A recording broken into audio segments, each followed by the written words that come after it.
Hello everybody. I'm real excited to be here again this year to talk about the fun Commit to Health Nutrition Literacy and Community Home Gardening Program.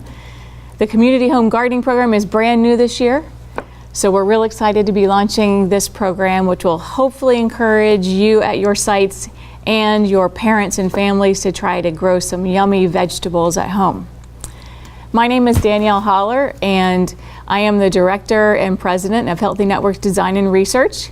And I designed this curriculum with hopes that you're going to have a lot of fun throughout the summer and then in your after-school programs, helping children be healthy.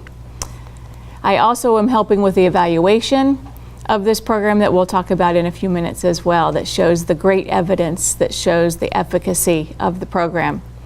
So I just wanted to mention very briefly that my nonprofit has a lot of activities that are funded by many organizations like the Aetna Foundation, the Kellogg Foundation, different Blue Cross Blue Shield organizations. And so all of the efforts that I lead are aimed at improving the health of children and families.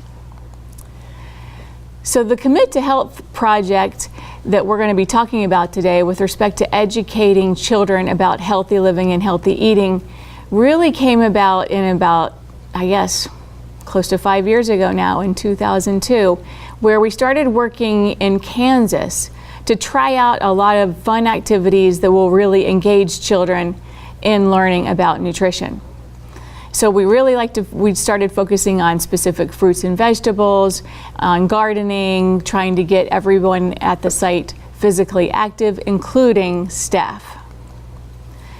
So what we've done over the number of years is create a systematic way to collect data to know whether what we're doing is working. We have had surveys that were conducted with parents, with staff, with children. We conducted focus groups with children and with staff. And so the culmination of all of this work has been able to be that we can show that this programming has lots of great evidence behind it. So I'm going to talk to you just very briefly about some of the specific points that we were able to show with data that show improvement based on the program. And we presented these data at a number of conferences, including conferences like the one that is mentioned here, the American Academy of Dietetics and Nutrition. So, for example, a few years ago, we did pre and post surveys with 427 children. Now that was a lot of effort, a lot of data cleaning. NRPA did a great job getting all of this data from the sites, and we were able to analyze it, and we were able to show that children were learning a ton about what nutrition is. They learned a lot about how to eat differently and about why they should be more physically active. We collected lots of evidence that showed that they were changing their behaviors. They were going home, eating differently.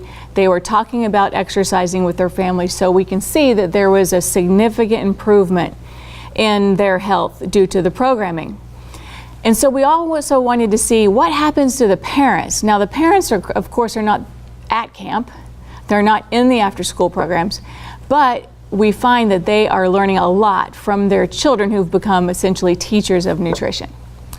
So what we found with the parents mirrors what we saw with the children, that they were learning a lot about healthy living and they were changing their behaviors. They're changing their purchasing behaviors, their consumption behaviors, and really changing the environment with the family. And then of course, similarly, you can expect that staff, just like you all, had significant improvements with respect to their knowledge, with respect to their dietary changes and physical activity. So by being teachers of nutrition, you all seem to be able to change your behaviors and do really well too, especially as you're role modeling important behaviors. So throughout this presentation, we're going to be collecting information from you. I think there will be a few polls that will be going out, so feel free to answer those and then also to submit some questions. My colleague here is going to help make sure that I don't miss any questions that you throw out there, so we'll try to be responsive throughout the presentation. So what we want to do first is talk about the Foods of the Month program that's part of the Commit to Health initiative. So what's really great about this program is that it's comprised of a bunch of fun, interactive, experiential activities that are all free. And they're easy to find, easy to download, so we're going to walk through some of these. The curriculum is based on a calendar. And the calendar is such that every month we have 2 foods or food groups that we focus on. So we've tried to align it with some of the growing seasons, but we've also aligned it with some of the availability in the larger grocery stores to try to make it so when you're talking about these foods, you'll be able to either get them from the garden or get them in your local grocery store. So each month you'll have a lesson guide, and again, we'll run through this in more detail in just a minute, but I just want to show you everything in a quick snapshot. Every month you'll have a lesson plan that walks you through how to use all of this fun material. You're going to have a set of posters that you can hang up at your location each month. You're going to have monthly newsletters that you can read to the children and also send home. There's lots of fun activity and coloring sheets that are specific to the age groups of children you're working with. So for the younger children, it'll be more coloring sheets. For the older children, it might be math and science. And then you also have a really fun part. This is one of my favorite pieces of the program. These are the experiential activities. This is where you get to take food and play with it. Encourage children to play with their food, to get to know it, and then they're more likely to actually consume these nutritious foods that you'll be talking about. And then finally, there's another fun component that is free and evidence-based because it comes from USDA. There's an entire set of MyPlate and other USDA created materials that are available and linked to the monthly activities. And then of course we have to be active, so we've purposefully built in activities that you can use either indoors or outdoors in order to make sure that your children stay active. And then also the last point I want to make about the curriculum is we want to encourage this to go home. So there is a set of curriculum on the web page that is for the home and for families to use together. So find those documents and try to make them available for families. Now, I mentioned when we first came on just a few minutes ago that we have a brand new curriculum. It's the Community and Home Gardening Program. This has been so fun to create. I love to garden. Last night I had my first garden, or my first salad from my home garden that was made of arugula, which is a cruciferous vegetable that you'll learn about as you do this program. And it had radishes and nice little red and green lettuces. And that's what I hope you're going to get to do. So we do have a question. The posters that you were just showing us, are those available in Spanish?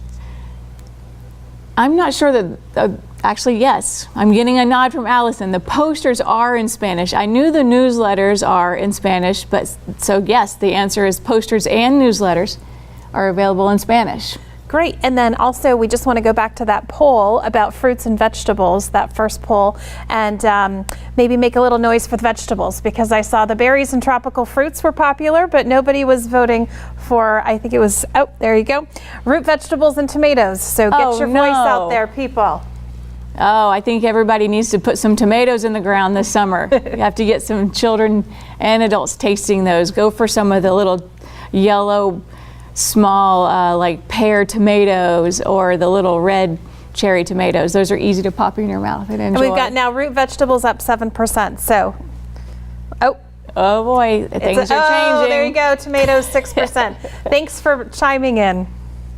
And thank you for pulling me back to that. Absolutely. Great. So, like the Foods of the Month curriculum, the curriculum for the Community and Home Gardening is based on a monthly calendar. So every month we're going to have fun activities that are all related to gardening.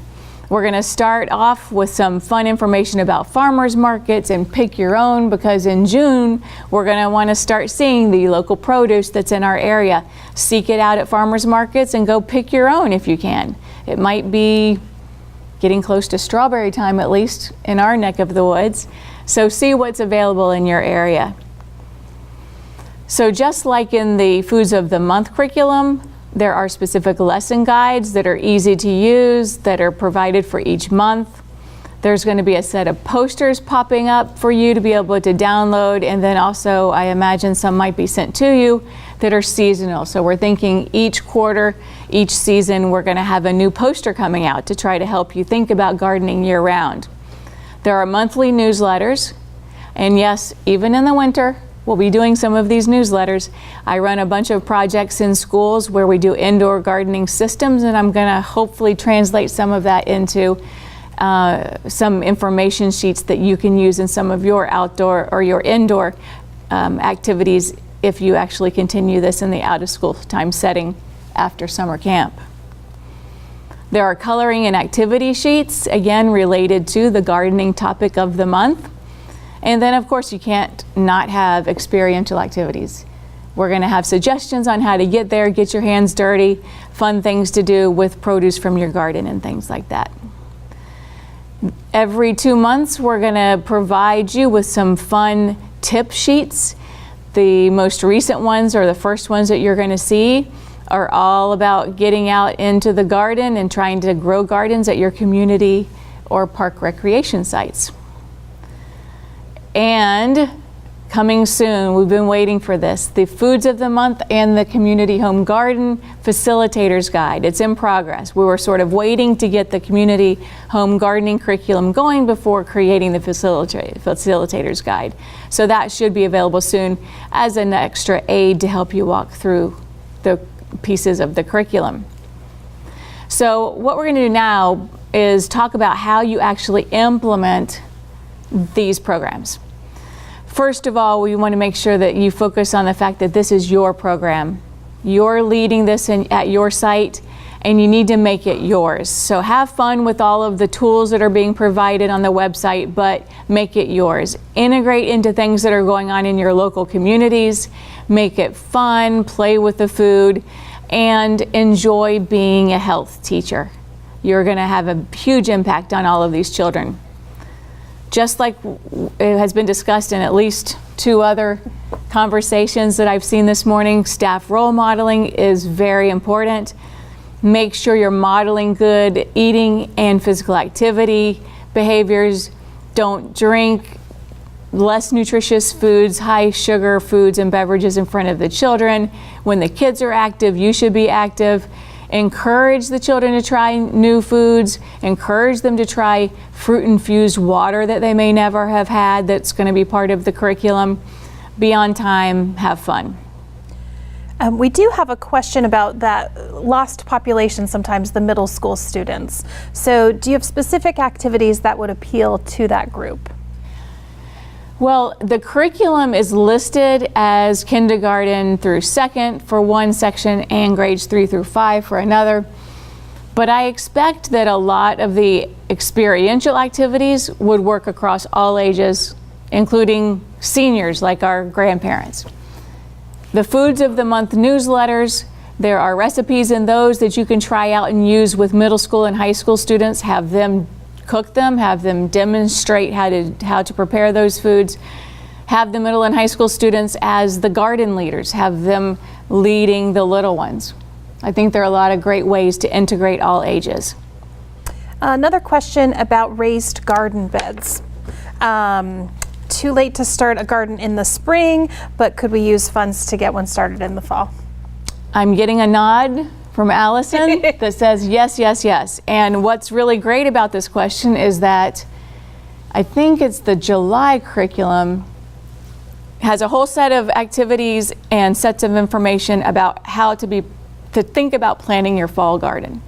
So I think this would be a great way to integrate that. Get your raised beds started and get your fall vegetables going in, and hopefully you'll find a little bit of guidance in July on that. I think that they'll be up on the website, I don't know, in a couple weeks, I hope. It's a new curriculum. We're still making sure that all of the last little T's are crossed and I's are dotted. So now we're just going to run through what does this curriculum look like in a typical week.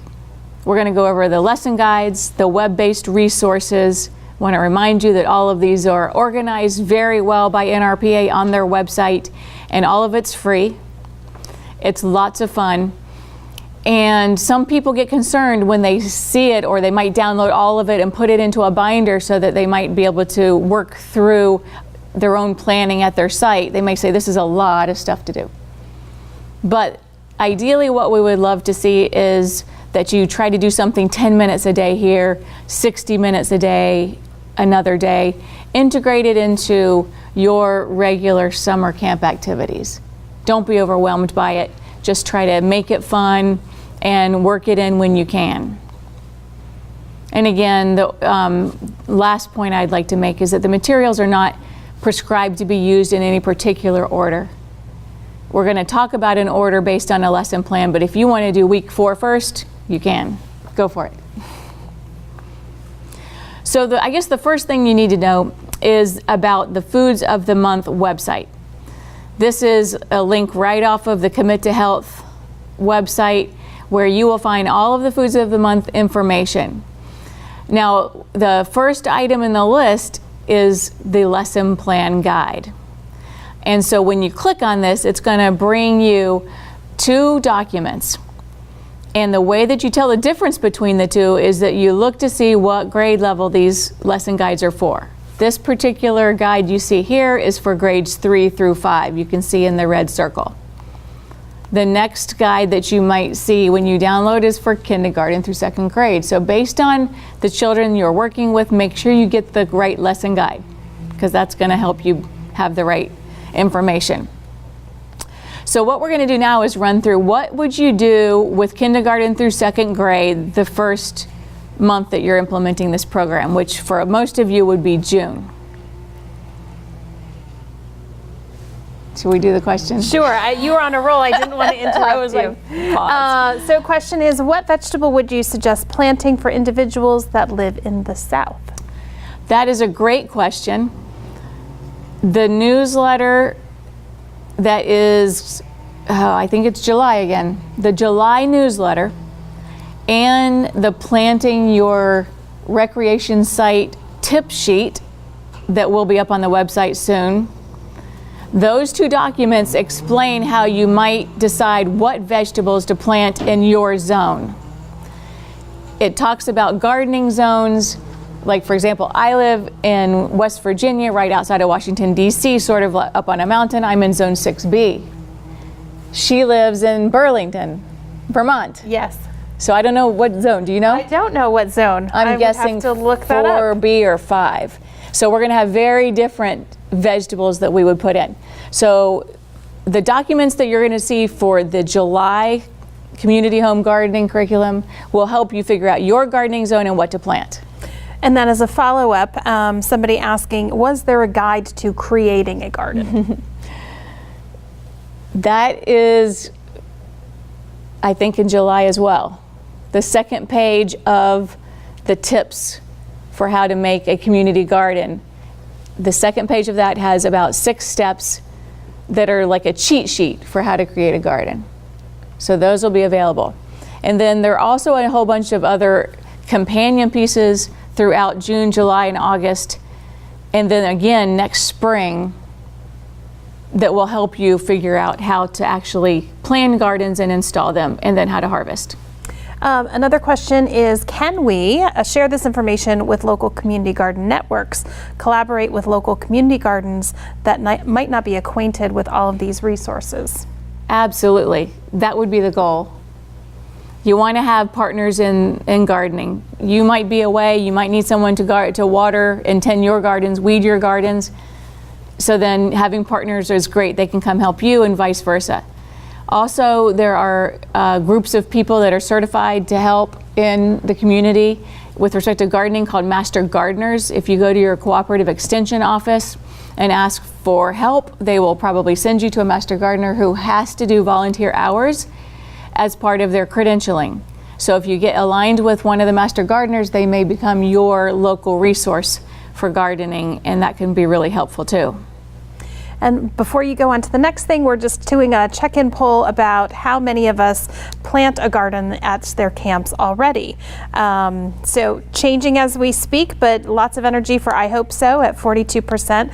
Almost 10% already do have gardens at their camps. Nope, here we go. We're changing again. Lots of people looking forward to maybe doing those in the future with this good information that we're getting today. Great. Well, it's always good to see that people want to plant, because there are lots and lots of great reasons why we should plant gardens. Nutritious foods, you can reduce your own produce costs if you grow your own. Great for kids to know where their food comes from, and adults. So we should all be getting our hands dirty. So I guess we'll run through some of these guides here. So again, we're back to the kindergarten through second grade lesson guide, and we're looking at the month of June. And what do we do during the first week? Well, we look at this lesson guide. As you can see in the column that is the farthest to the left, column 1, it says week, and then it says 1, 2, 3, 4. This tells you what week for each month, or I should say, it tells you what activities per week to do throughout the month. So we're going to walk through week 1 right now. I'm going to show you the items that are listed if you were to go across from left to right on this lesson guide. So during week 1 on the lesson guide, it says to send home the monthly newsletters. It also says in column 2 of that guide to read the newsletters to the children, talk about the tips, and to print them and send them home. You might even print some in large print and put them up in your site location on a bulletin board or something. In week 1 in column 2, it also reminds you to hang up your posters if they're not already hanging. It's really important to get these posters up in a location where people walk by them all the time. You can make a nice, beautiful bulletin board like you see in the picture on the left. You can print smaller versions and give them to the children to go around and share information with various people. Essentially, we want to try to market these nutritious foods anywhere you can, and the first stop can be with some of these posters. Now, if you read across row 1 on your lesson guide, you'll see in column 3, it recommends that you do the strawberry rainbow coloring sheet. And you can see it has a very specific name, the Strawberry Rainbow Coloring Sheet. On the website, you're going to download a PDF document that has all of these worksheets in it for kindergarten through second. And you'll be able to identify the file that you need because it's very specifically labeled. So you would essentially print this out, have your younger children color it, and talk about strawberries at some point during the week. So you can see this activity could take 10 minutes. It doesn't have to take an hour. Just short and sweet, just to get some information out about strawberries. If you go to the next column, which is column 4 on the row for week 1, it talks about doing an experiential activity that's called Berry Inc. And this is a really fun activity where you take berries, you mash them up, you mix them up with a little bit of vinegar, a little bit of water, and you create a paint from the coloring of the berries. And then they can use it with paintbrushes, or they can create some stamping activities, and it makes a really fun activity. And then hopefully you'll have a bowl of berries on the table for them to eat while they're doing it. And then in column 4, it talks again about some other experiential activities that you can do, and in particular this month it's the Strawberry Patch. So the Strawberry Patch is a USDA created tool that has lots of fun activities that are garden related and specific to strawberries. So if you can go through that and just pick out a few, you'll find that there's some really fun things for the younger kids to do from that document. Sliding over to column 5 on that same week 1 row, it recommends using this MyPlate handout, so to speak, that discusses what the different components of the MyPlate are. It's colorful, it's simple to read, it's good to review with the children, and then if you have the resources, it's great to print it and send it home. Or if you happen to have parents come this week for an event, maybe you blow this up big, or you put it on a screen, and over some kind of projector, and talk about the different MyPlate components with the parents. Again, we're trying to reach the parents as well as the children. Now, column 5 also says on this particular month's lesson guide that you can use this fun MyPlate physical activity. It's essentially like a matching game. So what you would do in this activity is you take the handout that's, again, in the PDF, you cut it up, and when you cut it up, it ends up being little cards. Like there's a card with carrots, there's a card with peaches, a card with grilled chicken. And then and you put all those in a basket. And then at the way, you go like 50 feet, and you have a MyPlate image. So you're essentially going to create a relay race where the children draw something out of the basket that is like a chicken breast, and they have to run down and put it at the right part of the MyPlate, and then run back for the next kid. So it's like this healthy food relay. It's introduced originally on the USDA MyPlate section of the lesson guide because you need to learn about the foods. What you'll see in week 4 of this month is that it's listed as the physical activity component. So what we're trying to do is introduce nutrition and then introduce it linked to physical activity. Again, does this resource come in Spanish? Unfortunately, most of the activity guides and experiential recommendations are not in Spanish. But a lot of them, the items that are MyPlate, sometimes if you Google it, you might find a Spanish version of that handout. Because I'm noticing as I'm creating these things, after I've downloaded the English version, sometimes a few months later, a Spanish one is showing up. So it could be that you can actually find it. And that's something that Allison and I have been talking about over the last couple of years, is to perhaps, hopefully in the next near future, to be able to pull together some more of the Spanish ones so they're all in one place. But if you go online, you might, and you Google the name of the USDA tool, you might actually find the Spanish version now too. They're posting them every day. So you've talked about the columns, and the next question is, so each week there are multiple options listed. Is it expected for a group to do just one activity a day, or are there choices throughout the week? Again, you can do any of them, you can do all of them. It's really up to you, what fits in your schedule. If you're going to the zoo this week and you have a pottery activity and you have a swimming lesson, you may not have enough time that week to do a whole bunch of the items. But if you can at least do a few of them and then maybe catch up the next week on some of the other activities, I think that would be, most useful. But again, there's no requirement that you do all of the activities, and there's no requirement to do everything every week. I think once you get into this and figure it out and play with the tools a little bit, you'll find out that this works best in my site versus this, or you might find that they're all useful. So then again, going across the row for week 1 in column 6, this is the column that's all about physical activity. This particular game is a fun one where you get a red sock and you fill it with beans, you sew it up and you put dots on it, you sort of make it into a strawberry. And so it's a beanbag toss that also requires them to do some running between stations. So again, linking it to strawberries through the beanbag, but then also having some physical activity happen.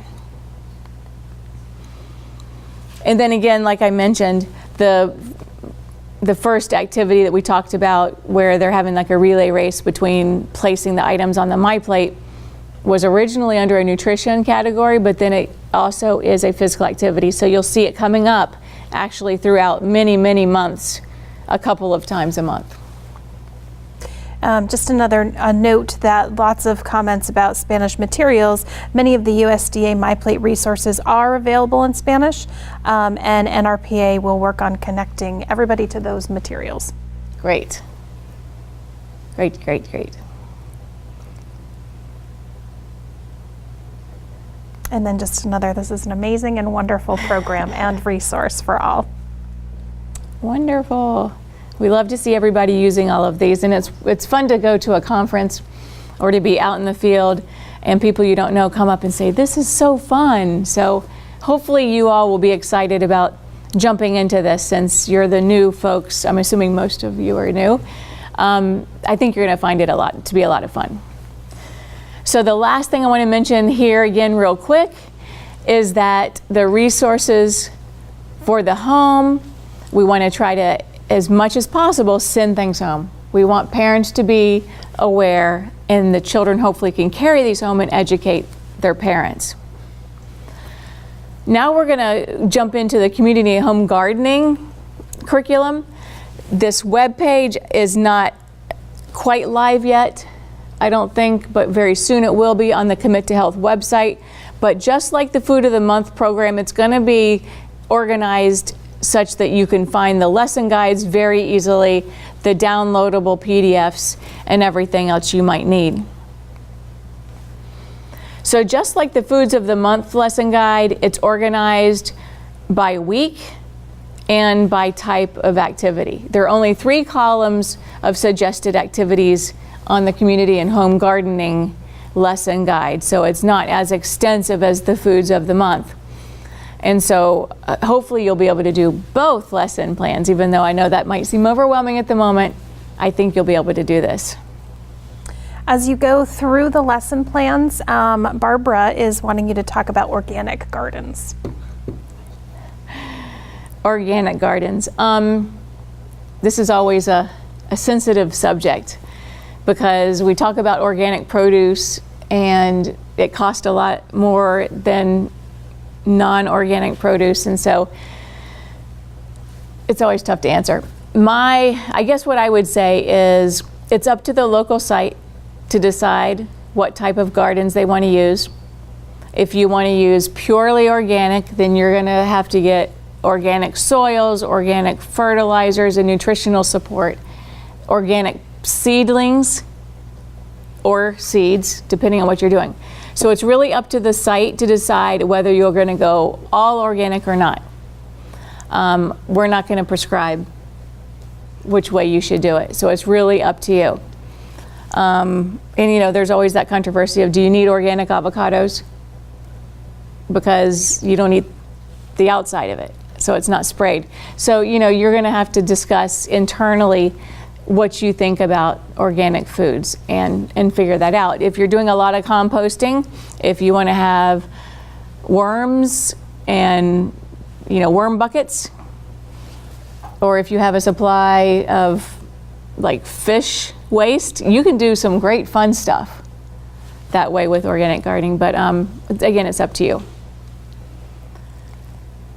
So again, on these lesson guides for the gardening, make sure that you get the right age group, because we do have 2 sets of them, K to 2 and 3 to 5. So what we're looking at here is the 3rd through 5th grade lesson guide for the month of June. And again, put a circle around week number 1 because we want to start there and we're going to work across this document. So just like the Foods of the Month having its own monthly newsletter, the Community Home Gardening curriculum has a newsletter as well. It's very different than the Foods of the Month because obviously there are not a lot of recipes on here, but there are tips on whatever the gardening focus is for this month. And so for June, it's on farmers markets and pick your own. So for example, in June, you'll find in here some links to some websites that'll help you find local farmers markets in your area, links to farmers markets that accept SNAP benefits, Supplemental Nutrition Assistance Program benefits, and you'll find links to some of the pick your own farms if you happen to live in an area that has farms. During week 1 in column 2, there's also going to be the suggestion to make sure that you have hung up your seasonal garden posters and make sure you read them to the children. That's an important thing. Make sure you read them, because a lot of times if you just hang up the poster, they might see that it looks pretty and it's hanging there, but unless you actually make sure that they read it, they may not get that nutritional education that you're trying to promote. In column 3, it specifically asks you to do the farmer's market math quest sheet. And so you'll find throughout this curriculum a number of sheets that really focus on a lot of math, language arts, and science. And so this particular sheet for 3rd to 5th graders asks them to do some percentages based on counts and essentially math word problems that are related to getting items from your farmer's market. In column 4, for some experiential fun, it talks about doing the farmer's market scavenger hunt. And so this is a fun activity, and we created a list of scavenger hunt items at a farmer's market for the K to 2s, and then we created a separate one, which you see in front of you, for 3 to 5. So what we want to ask them to do is to go out and find a fruit that's yellow and a vegetable that's yellow and write it down. Find something that's locally produced and then put into a jar that's canned, maybe jam or something, and write down what it is. So there are a whole bunch of activities to do by running through a farmer's market, or maybe walking through. I say running through, my children would be running through, so make sure that we keep them under control at the farmer's market. And so those are 3 activities, very simple, that you would do the first week in June related to the farmer's markets and pick your own. You'll see on some of the activity sheets some recommendations to go out and do your pick your own. If you don't have pick your own available in your area, maybe you'll go out to your local grocery store and you can do the scavenger hunt there. Again, trying just to make sure that children know that produce is available, that there's a great variety of it, there's lots of color, and then hopefully integrate some taste tests into those as well. Now on week 4, I have a circle down here because the last week on each of these lesson plan guides for the community and home gardening curriculum reminds you to take a look at some of these tip sheets that are coming out. And these will be coming out every 2 months on specific gardening activities. And these will get to some of the questions that you had earlier about how do you figure out what gardening zone you're in, what plants can be grown in spring, summer, and fall, how do you actually do it, how do you do indoor gardening, and all of those types of things. We do have a comment, I guess maybe an opportunity for more discussion, that gardens can incorporate many other things like butterfly waste station, etc., for incorporating ecology and STEM. If you wanted to elaborate on any of that. I say yes, I agree. I think gardening is a great way to integrate all of the STEM focus. Working with your local master gardener to identify what plants would help encourage bees, encourage butterflies to your garden to help with the pollination process. Those types of important, what they call complementary planting activities would really be beneficial and would link specifically to a lot of those STEM ideas and outcomes.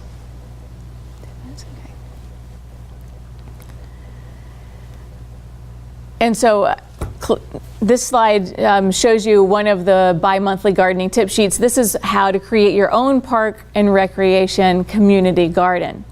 So this is the sheet that I was talking about earlier that'll be online soon that really talks about how to do this. What zone you're in. Do you plant in the ground, till it up a little bit, throw some soil conditioner in, plant straight in? Do I plant in containers because I don't have ground to plant in? Of course, get colorful containers, make it into an art space, large, small, different colors, put some up on bricks to have different heights. You can do all of these types of things. I actually have a 5-foot diameter round raised bed made of fabric on my driveway, which my husband now has to park around because I needed space. I also have a 4x4 raised bed that I put up on sawhorses on my driveway because I have enough ground, it's just there are too many trees, I have no sunlight. So to have sunlight, I had to put it on my driveway. So I'm planting myself without putting it in the ground. So hopefully you will too. So it gives you strategies for those types of activities. Also on the sheet, I put a little note down there to try to give you a list of activities that can be for all ages to enjoy. Try to get your seniors involved. Try to get the teeny tiny toddlers involved. Try to get everyone involved in this. And then this particular sheet has the 7 steps that I put together for how to actually think about putting the garden in. Just one more note that STEM can be used in coordination with experiential activities when appropriate.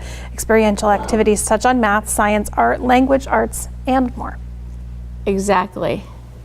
Yeah, some of the slides, I actually had a little text box on there that I didn't point out that said specifically, use this in math, science, art, and even some of the food of the month has a little bit of music in there as well. I know that's not typical STEM, but I think they should have music in addition to art and STEM. So hopefully they can do that. And then of course, as you're doing all of these fun activities, Allison wants you to really get the word out. Use all of your social media skills. Put it out to your community on Facebook, do the Instagram, send everything over, link it to NRPA, Commit to Health. I'm not sure how to do all that myself, but it's important, and I love to see it in all of these different ways that you can show us what you're doing, promote the great work you're doing, show the progress of your gardens.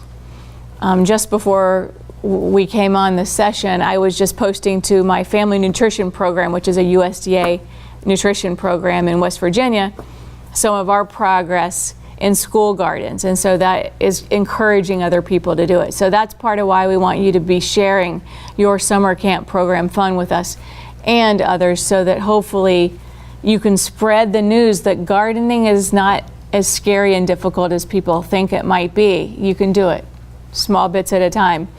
And eating unusual fruits and vegetables and other foods, fish, healthy oils. It can be done, promote it, help introduce children and adults to foods that they're not usually used to consuming. So we're to questions. Any more questions? Specific questions coming in around what types of foods to plant in what certain climates, which we talked about a little bit, deserts, cooler climates, and that NRPA will be connecting everybody to those resources.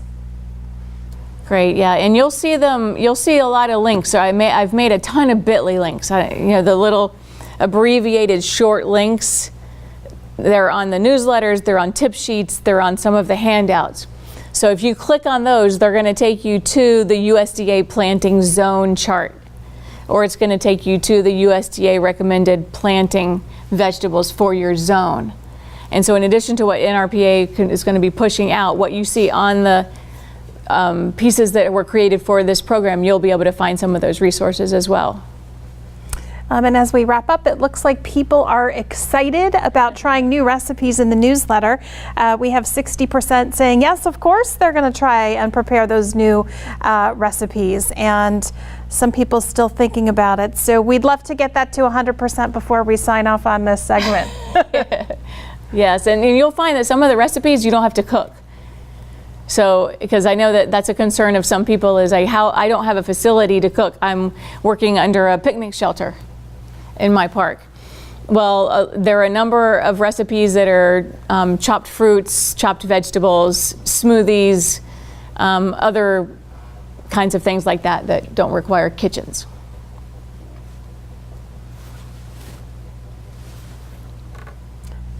So it looks like we're at 63%. Not sure we're going to make that 100%, but I know you're all still thinking about it. And it looks like it's time for another 5-minute break before we go into our session. Okay, great. Thank you, and enjoy your curricula.